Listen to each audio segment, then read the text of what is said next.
तो दोस्तों स्वागत है आपको हमारे चैनल में। भोजपुरी की एक्टर स्मृति सिन्हा ने पावर स्टार पवन सिंह और पत्नी ज्योति सिंह के विवाद पर खुलकर बयान दिया है। एक्ट्रेस ने इस मामले का पूरा ठिकरा एक्ट पर फोड़ दी है। बता दें कि भोजपुरी की एक्ट्रेस स्मृति सिन्हा ने हाल ही में एक मीडिया चैनल के इंटरव्यू के दौरान बिहार विधानसभा चुनाव और पवन सिंह के विवाद पर खुलकर बात की।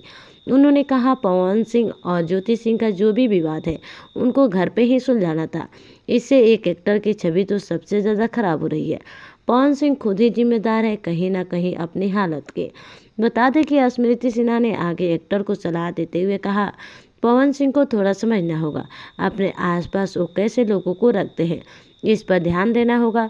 जो लोग उनके करीबी बनते हैं उनको सही बात नहीं समझाते हैं, ये एक बड़ी दिक्कत रही है। पवन सिंह देखिए बहुत ही टैलेंटेड है और भोजपुरी इंडस्ट्री के बड़े स्टार हैं, लेकिन इन सब विवादों से असर तो पड़ ही रहा है। आप बाहर से कितना भी मजबूत हो, मानसिक तौर पर आपकी परेशानी बढ़ सकती है। बता दें कि इस दौरान स्मृति सिन्हा ने भोजपुरी फिल्म इंडस्ट्री में एकजुटता न होने पर चिंता जताई।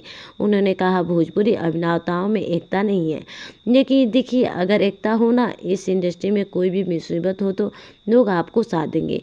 वहीं इस दौरान उन्होंने खेसारी लाल यादव के बयान पर भी बात की, जो उन्होंने पवन सिंह और ज्योति सिंह के विवाद पर दिया था। एक्ट्रेस ने कहा, अगर आप किसी तरह अच्छा नहीं बोल सकते तो आप उनको बुरा भी मत कहिए। ऐसे ही अपडेट जानने के लिए बने रहिए हमारे चैनल में।